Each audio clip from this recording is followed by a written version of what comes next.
우리 어린이 여러분 모두 잘 지냈죠? 오늘은 2024년도 1월 7일 첫 번째 2024년도 첫 번째 주일입니다. 주현우 일주라고 하는데 성탄절 다음에는 주현절, 예수님이 오신 것을 기념을 하면서 주현절, 주현후 첫째 주 이렇게 이야기합니다. 오늘 말씀의 제목은 새 일을 행하시는 하나님, 이렇게 말씀 제목을 정했습니다. 먼저 말씀을 읽겠습니다. 시작. 이사야 43장. 이제 내가 새 일을 하려고 한다. 이 일이 이미 드러나고 있는데 너희가 그것을 알지 못하겠느냐. 내가 광야에 길을 내겠으며 사막에 강을 내겠다. 들짐승도 나를 공경할 것이다. 이리와 타조도 나를 찬양할 것이다. 내가 택한 내 백성에게 물을 마시게 하려고 광야에 물을 대고 사막에 강을 내었기 때문이다. 이 백성은 나를 위하라고 내가 지은 백성이다. 그들이 나를 찬양할 것이다. 아멘. 자, 오늘 24년도 새해 첫 주일입니다. 우리 어린이들 모두 새해 더욱더 건강하기를 바랍니다. 그리고 하나님의 은혜와 복을 많이 받기를 바라겠어요. 네. 그런데 이스라엘 백성들은 오늘 말씀을 보면은 오늘 말씀의 배경이 바벨론 포로 시절입니다. 기원전 587년에 이스라엘하고 유다가 있었는데 이스라엘이 먼저 멸망합니다. 아수르한테 멸망해버리고 587년에 바벨론한테 멸망해요. 남쪽 유다가 바벨론에게 멸망합니다. 그래서 많은 사람들이 이렇게 포로로 끌려가게 되었습니다. 굉장히 힘든 시절이었죠. 너무나 고통스럽고 슬픈 시절이었습니다. 너무 힘드니까 그들이 시편에 보면은 그 힘든 사정을 시로 이렇게 써서 시편에 있습니다. 시편 137편 1절에 보면은 우리가 바빌론의 강변 곳곳에 앉아서 포로로 끌려간 거죠. 시온을 생각하면서 울었다. 시온은 예루살렘을 말합니다. 시온을 생각하면서 울었다. 그 강변 버드너무 가지에 우리의 수금을 걸어두었더니 바벨론의 그 강가의 강변이죠. 수금이라는 것은 이렇게 기타처럼 이렇게 쳐서 해서 아름다운 소리를 내는 악기입니다. 수금을 걸어두었더니 우리를 사로잡아온 자들이 거기에서 우리에게 노래를 청하고 우리를 짓밟아 끌고 온 자들이 저희들 흥을 돋우어 주기를 요구하며 시온의 노래 한 가락을 저희들을 위해 불러보라고 하는구나. 우리가 어찌 이방 땅에서 주님의 노래를 부를 수 있으랴. 바벨론 사람들이 이 포로된 이스라엘 사람들을 조롱하고 너희들 좋아하는 노래 한번 불러봐라 이렇게 하는 거예요. 예. 그들은 바벨론 포로 생활을 하면서 왜 고통을 당하는지를 생각했어요.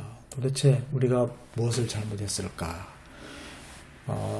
그들은 하나님의 말씀을 잘 순종하지 않아서 이렇게 우리가 망했구나 하면서 회개하기 시작했어요.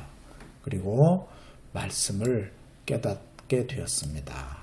말씀을 깨달은 거예요.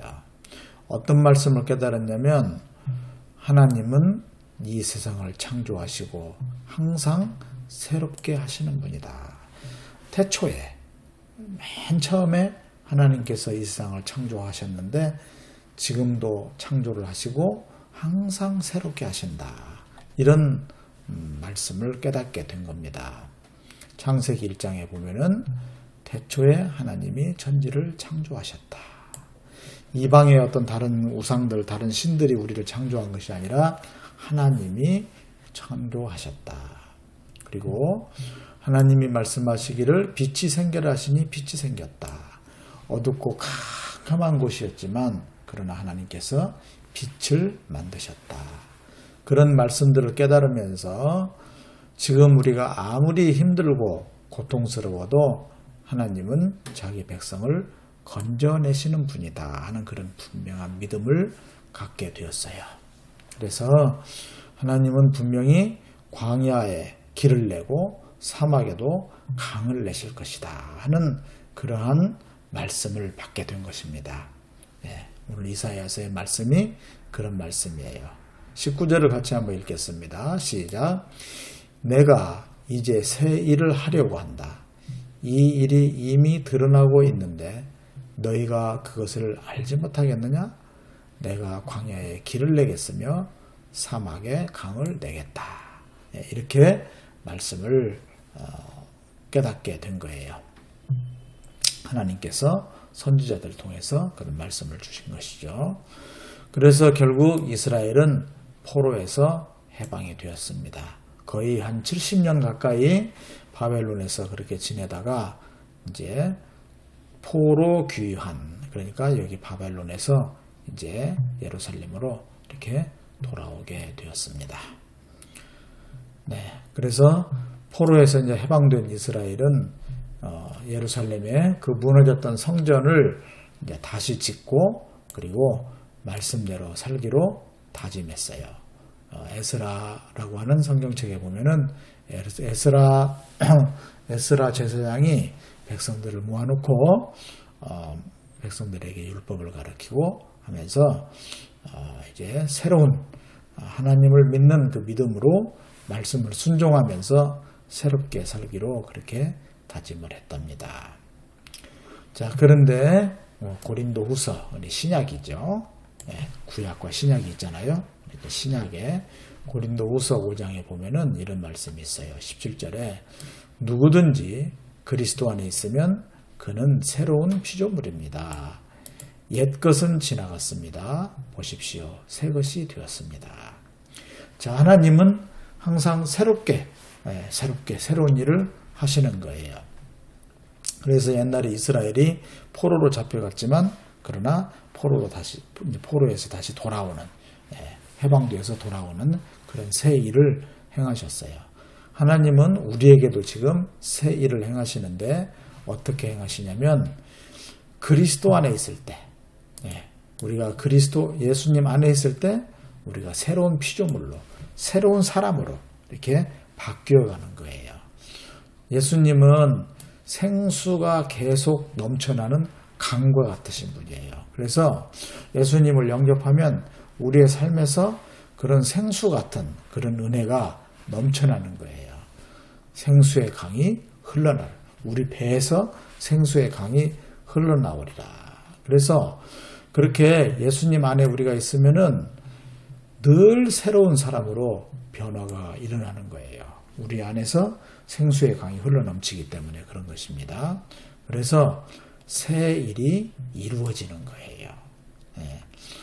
우리는 변화되기가 참 어렵습니다. 사람은 고집도 세고 어렸을 때 그런 그 성격, 성품을 그대로 갖고 사는 사람이 많이 있어요. 그러나 우리가 그리스도 안에 있으면 날마다 새로운 피조물로 바뀌어지면서 새로운 일이 이루어지는 것입니다. 어떻게 새로운 일이 이루어지느냐?